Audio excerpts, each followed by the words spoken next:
Yeah, our next topic is tri-diagonal matrix. So here I have an example of a 5 cross 5 matrix, and it's a tri-diagonal matrix. So what does it mean by tri-diagonal matrix? So if you look at the elements are there in main diagonal, then in the lower diagonal, then in upper diagonal, and rest of the elements are all zeros. So let us define the property of this matrix based on indices, row number and column number, that is I and j. So if you observe the indices of elements, the elements in the diagonal, they have I equal to j, I equal to j. And the elements in lower diagonal, 2, 1, 3, 2. So if I subtract I and j, I minus j, this gives me 1, this gives me 1 and 1, 1, yes. Then I minus j, this gives me minus 1, minus 1. So the elements in the main diagonal, they satisfy this property, that is I minus j is equals to 0 and I is equals to j, so if you subtract it is 0. Then lower diagonal, they satisfy the property, that is I minus j is equals to 1. And upper diagonal, they satisfy the condition, that is I minus j is equals to minus 1. If you subtract this, you get minus 1. So the elements whose row number and column number, that is indices, are satisfying these conditions, they must be non-zero and all other elements must be 0. So I can combine these three conditions together and write them as I minus j absolute value, that is mod, is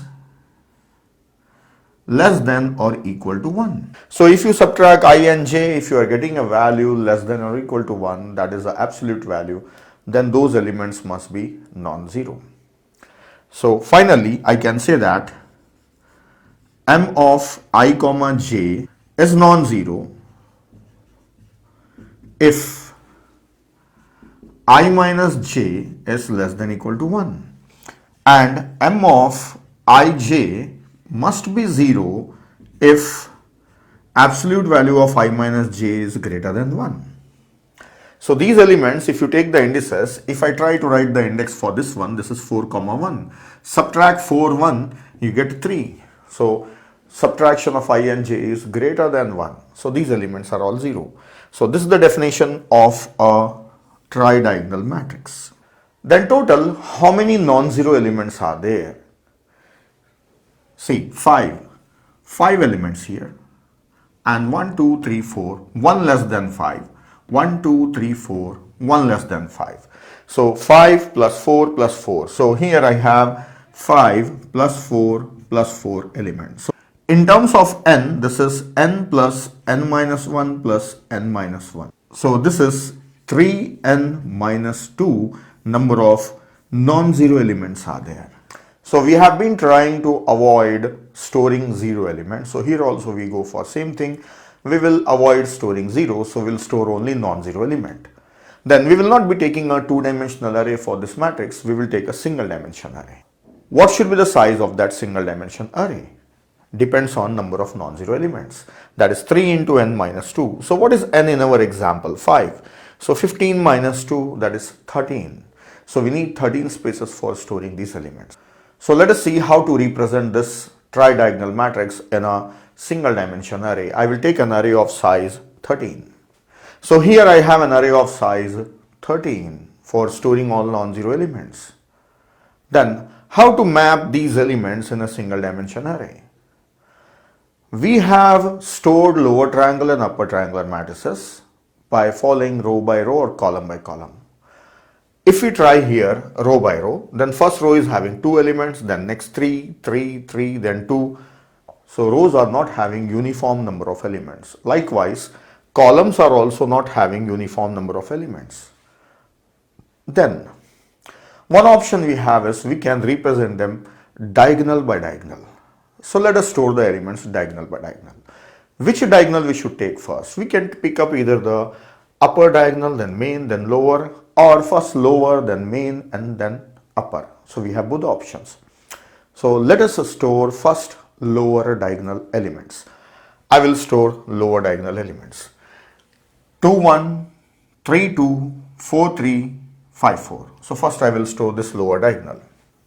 Now likewise, I will store main diagonal elements and upper diagonal elements followed by that. So I have stored all three diagonals. Now how to map these? There must be some formula. So we cannot come up with a single formula for all the diagonals. We have to handle them separately. So simply we will go diagonal by diagonal. So first, if I want the index of any element, that is a of I comma j, then first case 1, if I minus j is equals to 1. So it means these are lower diagonal elements. If I minus j is equals to 1 means lower diagonal elements. Then if I is given as a 2, then it is at 0. If it is 3, then it is as 1. So it's a difference of I minus 2. The elements are at I minus 2. So the index is I minus 2.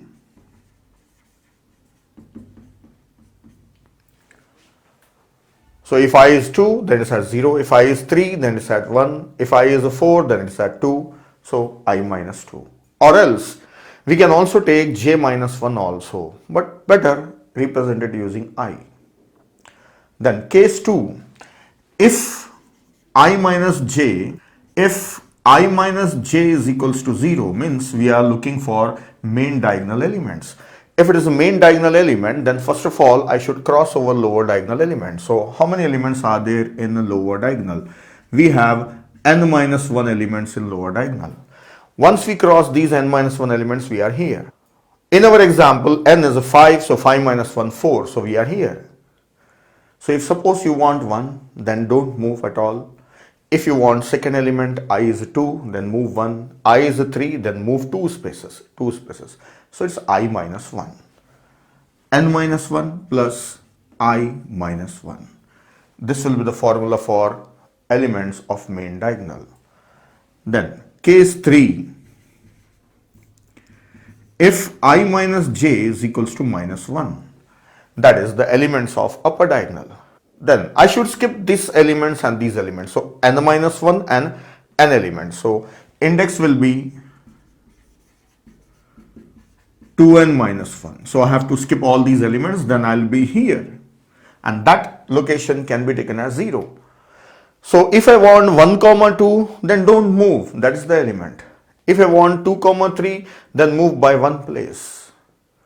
So if it is 3 comma 4, move by 2 places. So that is I minus 1. So if you want 3, then move by 2 places. So again, this is also I minus 1. Plus I minus 1. So we have three different formulas for mapping a tridiagonal matrix in a single dimension array. So that's all about tridiagonal matrix. We will write a program for tridiagonal matrix. Now I will also show what is square band matrix. A square band matrix. Square band matrix is similar to tridiagonal. In tridiagonal, only three diagonals will be there: main diagonal, lower and upper.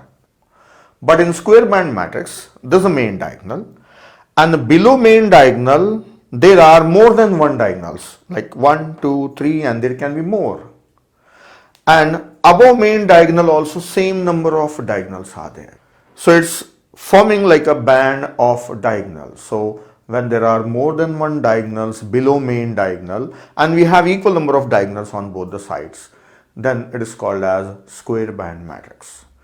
And a square band matrix, if it's a very big matrix, then again you may have a lot of zero elements depending on the size of a matrix. I have taken an example of 8 by 8 here. Suppose it's 100 by 100 or 200 by 200, but I have only 3 bands below main diagonal, that is this is the main diagonal, and 3 bands below this one or 3 bands above that one. Then a lot of elements will be 0. So then we prefer storing only non-zero elements. Then same way you can take a single dimension array and you store diagonal by diagonal. So just I have given the introduction about this one. So this is a square band matrix.